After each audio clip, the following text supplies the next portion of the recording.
Thank you so much for clicking on this video. This is Meek. Welcome to my channel. Please subscribe if you're new here. I have a bunch of great videos, very educational, very helpful, and you can learn a lot from what I'm teaching you. You know, not to toot my own horn, but I always try to come different with my tutorials. I never want to do what somebody else done, and I like to get under the hood of things in the most simple and basic way to explain it to you. So hit that subscribe button. I have a few gems. I do a lot of other things on this channel, so if you're looking for somebody to support, I would definitely appreciate it. Go ahead and give this video a like, you know what I mean, while you at it. So this video is coming kind of different. You know, I have 10 tips and tricks that you can use in Arcade 2.0 to make your workflow much easier, to make Arcade, you know, the samples yours, to make them different. Giving you these tips and tricks will help you to be super original and think outside of the box. You know, I'm all here for getting that left and right brain to, you know, be stimulated and to work together to come up with, you know, new stuff that nobody has heard. All right, so I have 10 tips and tricks, so I'm gonna go through these as smooth as I can, and yeah, so just sit tight. And if you have any questions or comments, please leave them in the description box below. So the first tip and trick is going to be the resizable GUI, okay? Now, if you've been using Arcade, you might already know that you can do this, but since they've updated it to the 2.0, and I'm sure they're going to be continuously updating it, some things have been moved around, some buttons have changed, been omitted, relocated.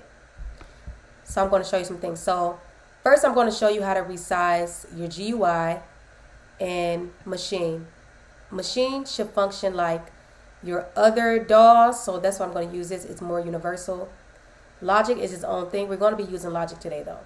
So to resize the GUI in Maschine and like other DAWs, you're going to just, you know, you can go to the bottom right, okay? And you're going to see this diagonal arrow. When you push up, it's going to make it smaller, okay? When you toggle over that bottom right section of the box, it's going to bring up the arrow again, and you want to pull it down this time, and it's going to make it bigger. So now I'm back in Logic Pro X, and I'm going to be showing you how to resize the GUI in Logic Pro X, all right? And if your DAW doesn't allow you to toggle, I'm going to show you another way to resize the GUI. So before this update, there was a stop button, and you could just press that and you could resize the GUI that way. But the stop button is there no more, as you can see. All right, and you know, the CPU meter used to be down here, the value meter now is up here. So some things have been moved around and things like that. So the stop button is not here anymore, so you can't push or pull. It's not going to do anything. All right, so you want to go here to settings. So you're going to go to window size, and defaultly is going to be on large, and it's going to tell you Arcade takes 75% of your screen. Medium, it goes smaller than large, and then small is the smallest that it can go. All right, so large, medium, or small. I like large, okay? I don't want to strain my eyes. So you want to make sure you're wearing your blue light computer glasses to protect your eyes, and you don't want to strain too hard. You want to go easy on yourself. You want to preserve your body to do this longer. All right, check out my video for why producers need blue light computer glasses, okay? So that's how you resize the GUI in Logic Pro X. So another thing in Logic Pro X that I like to do is I like to go ahead and click this button in the top right, this gray button, and I like to go ahead and push it, and now I just have the full screen of Arcade 2.0. I have my full screen. You know, I don't need to see the rest of that. All right, so I just like to do it like that. That's another thing. So that was tip 1. Tip 2 is going to be hold, using hold to make your workflow smoother and much easier, okay? So I'm gonna tell you what hold does. Once a sample is triggered, it will continue playing till the key is pressed again. But there's 2 ways to do it. So press the key that you're going to be using. I know I'm going to be using this, the C2, and I'm going to press these 3 buttons, and you can press hold that way. All right.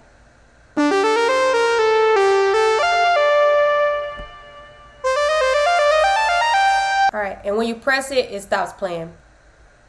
and then you go to remove hold to turn it off, okay? But once you press it, the hold stops. All right, so we're going to go to tweak, okay? And we're going to be in the sampler edit page. All right, so you want to push hold here, okay? I'm going to turn off this loop in button as well.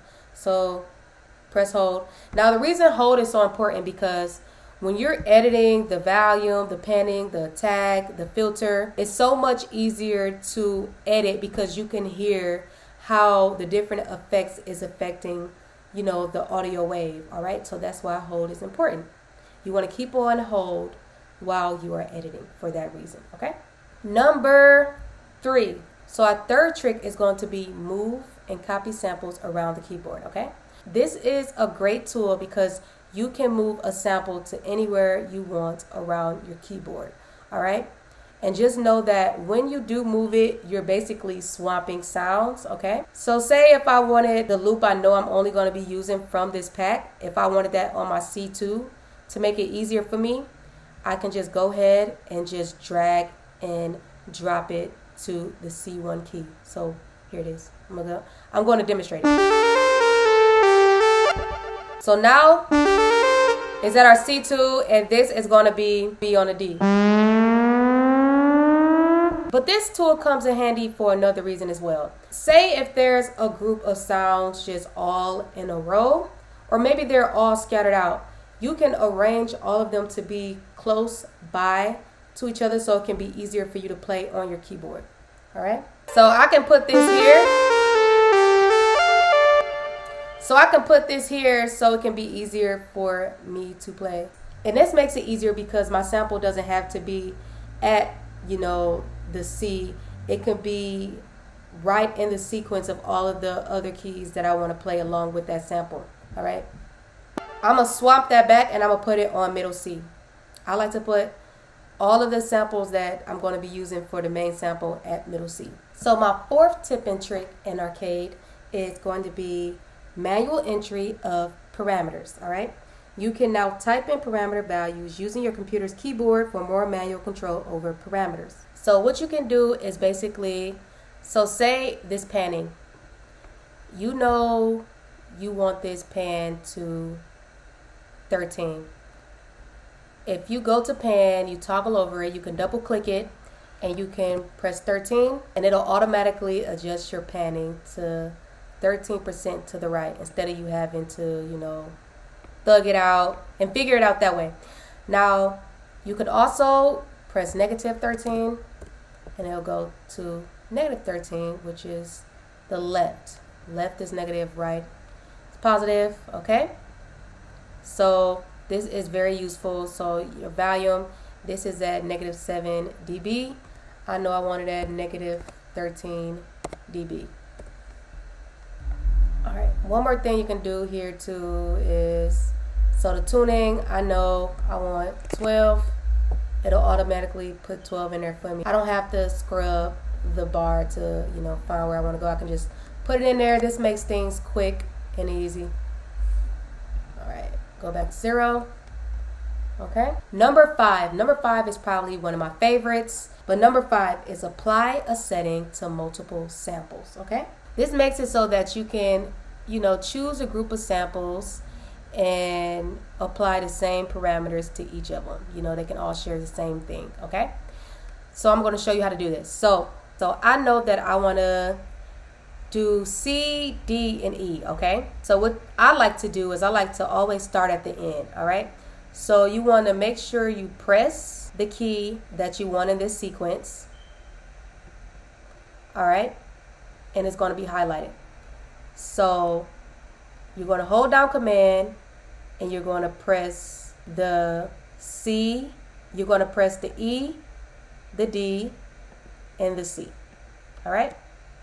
And they're all highlighted, which means they're grouped together. Then you're going to go to that E. You can go to any of these actually, but I like to go to the E. And you're going to press these 3 buttons at the top. Make sure it's not the black key, make sure it's the white key where the sample is.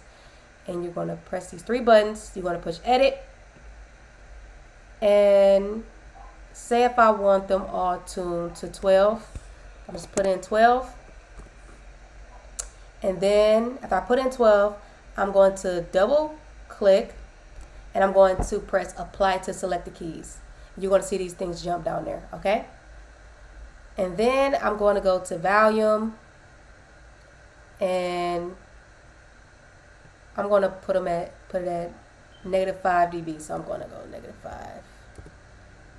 All right, it's going to be -5. And then I'm going to double click, apply to select the keys. And it's going to jump. That means it's been applied. I want the panning to be 11. I'm going to put 11 in there. I'm going to double click. I'm going to put apply to select the keys. So I can put resolution. I can put how much resolution to if I wanted to get ignorant and do that. Apply to select the keys. Alright. Jump in. Now I can put the frequency like that. Apply to select the keys. Now you can see they all have the same frequency and resolution. You can see they're all tuned to 12. You can see they all are panned to the right at 11 degrees. All right, and you can see that they all at they are all at -5 dB. All right. So there you have it. One thing with that is you want to make sure you set the resolution first before you want to set the resolution, and then you want to apply the resolution to them all, and then you want to go to frequency and adjust the frequency. That's the order that I do it in, and it didn't give me no problems that way. Okay. Number 6. Number 6 is going to be super fun. You can use it however you like, you know, just to get a clear view. So number 6 is going to be zooming in and out of samples. All right, so the way you do this is you want to go to this white box with a shadow picture of the audio wavelength. So the way you do that is you scroll down for a bigger picture. And you can get real intricate. All right. And you scroll left to right to go to different points of the sample. I'll go back to the beginning. I scroll left. If I want to go to the end, I scroll right. All right. And you scroll up to get the original size of the sample. So 7 is a cool one that I like, okay? So 7 is going to be how to remove a sample and also how to replace the one you removed. So if I go here, I don't too much care for that sample. So the way you remove this is you make sure the sample key is highlighted. You hover up to these 3 buttons and you go to remove sample. All right. So then you're going to have that. All right. That's how you remove a sample. You can replace it by finding a sample that you want to drag in. So I'm just going to use this. I don't know where it's from, but there we go. So we're going to go to this sample. We're going to drag it in and drop it. It's going to analyze the audio file, and now it's in there, okay? And you can edit that, turn off that loop button. It's going to automatically be on. Turn off that loop button, and I'm going to drag it to where it says 5, and then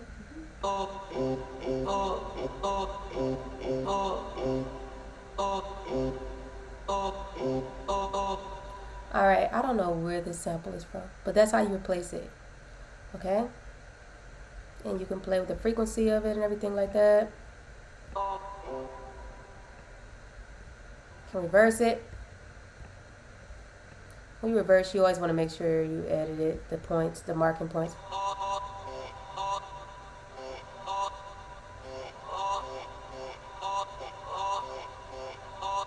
So that's number 7, how to remove a sample and how to replace it. All right, and you can do that with your vocal samples. You want to add in some of your own vocal.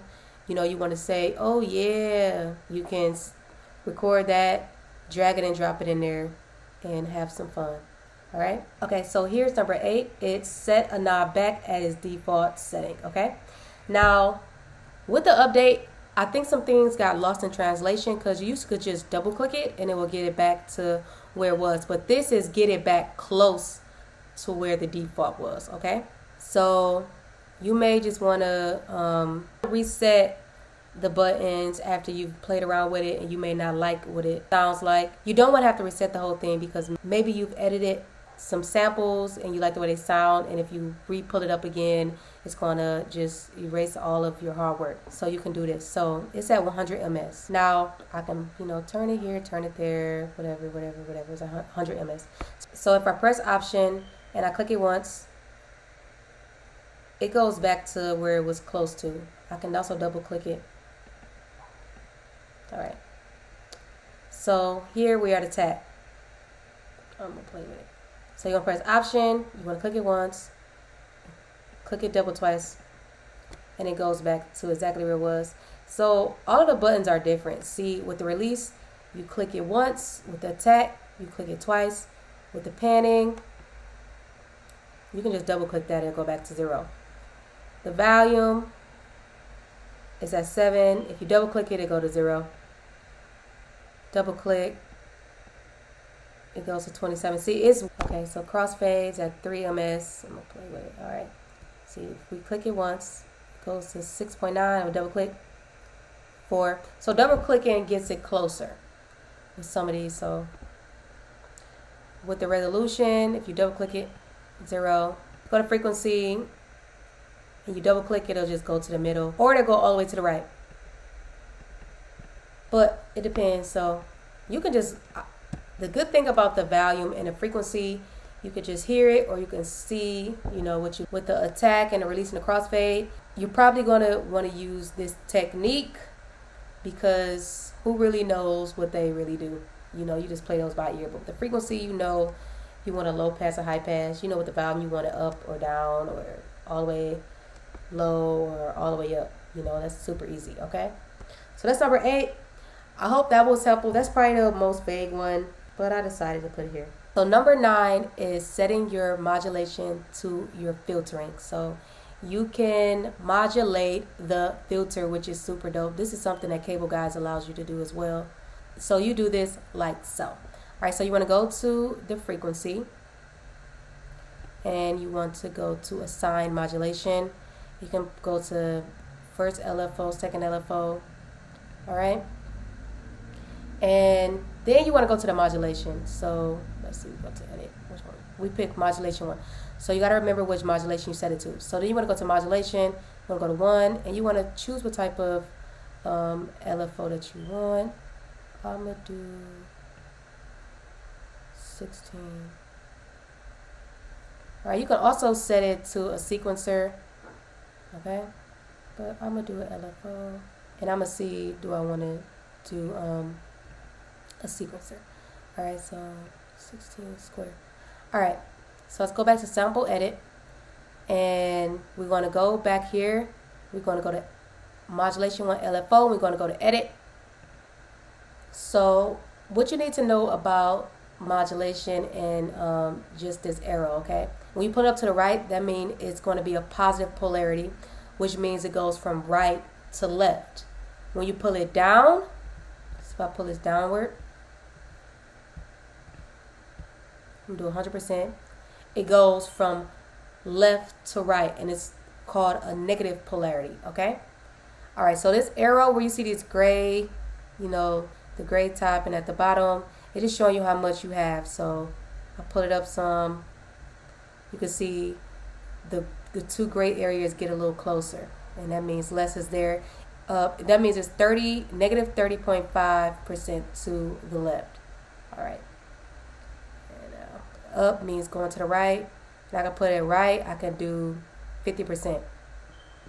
So I went ahead and I just reset it because we're going to start fresh now that we know the information. So I'm going to put this on hold.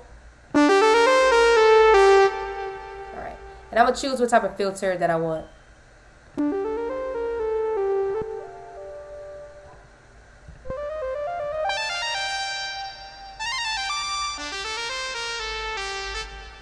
All right, now I'm going to assign it to a modulation.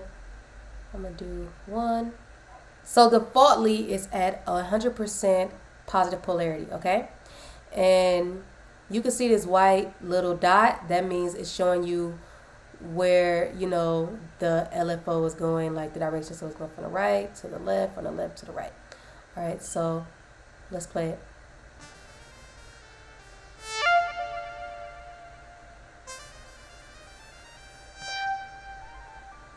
All right, so now I'm just going to edit it. I'm gonna turn down the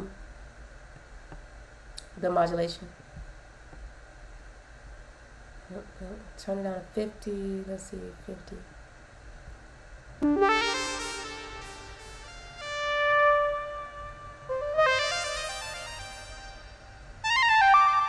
All right, so let's see what happens when we put it on the sequencer.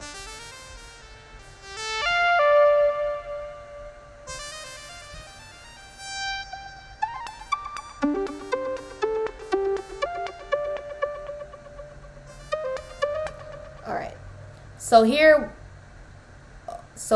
modulation assign parameters. You can see that it has our note that we're playing, C2 filter frequency. And it's called C2 because it's at C and it's the second octave, okay? So you can see, and you can also edit it over here, like how much you want. So let's play.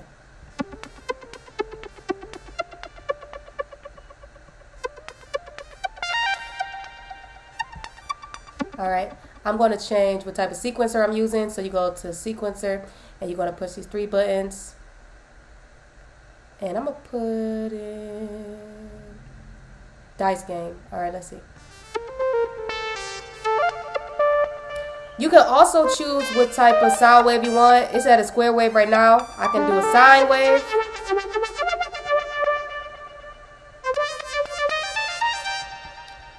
All right, I can do a triangular wave. I can also change how many steps.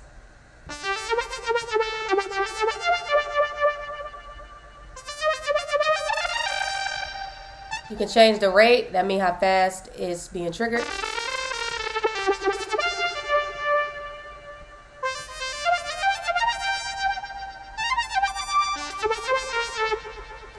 All right. And if you like that, you can save it. You can save it by pressing these 3 buttons, and it's going to bring down the drop-down menu. Push save. Mix 8 dice. Alright, it's moving slow today. Save it. And then if you go back to this drop down menu, you'll see that it saves yours. Alright. And you gotta scroll to the bottom and there's mine. And I can use that anytime I want. So super cool. Super cool, super cool. You click this. If you want to edit it, you would double click that and you push edit.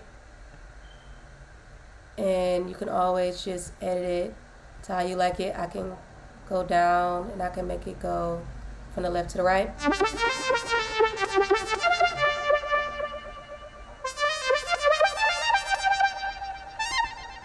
Alright. But yeah, so this is super dope just to modulate the filtering. Super cool. Okay? Alright. So now I'm going to just remove that. Alright, number 10 is going to be modulating the panning. Now this is probably the dopest because you can modulate how it's coming in and out of the ear, at what rate is going to the left and the right ear, and it just gives it a pattern. And this could be dope for intros, outros.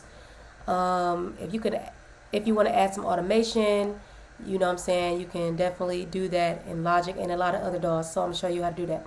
So we're going to go to panning. All right. And I'm going to go to sign modulation. And we're going to assign a LFO. All right. And remember, if we scroll up, it's a positive polarity, meaning it goes from the right ear to the left ear. You know, moving this arrow down means it's from the left ear to the right ear. So I'm going to just be extreme and go down. We're going to do a negative polarity, left to right ear. I'm going to go at 100%. All right. So let's play that.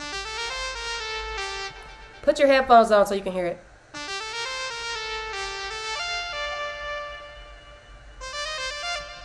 All right.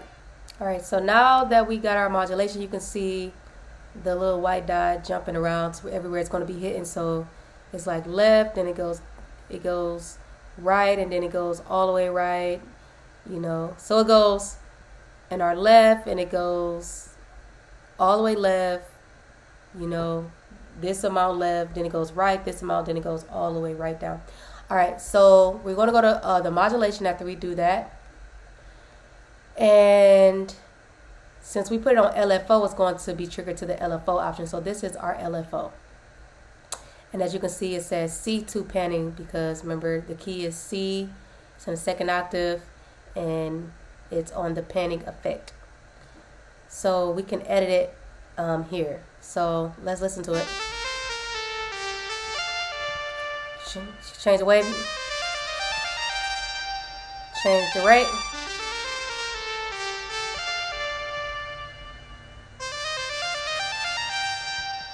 To phase.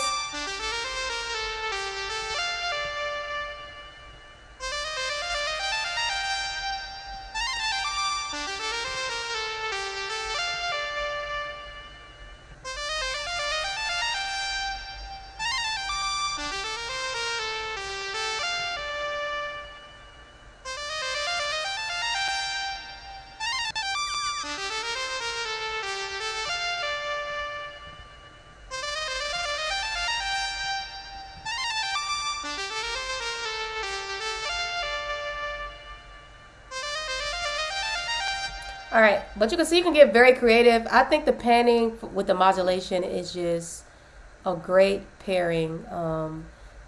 You know, it's just a great pairing, and it allows you to be super creative, play around with this as much as you like.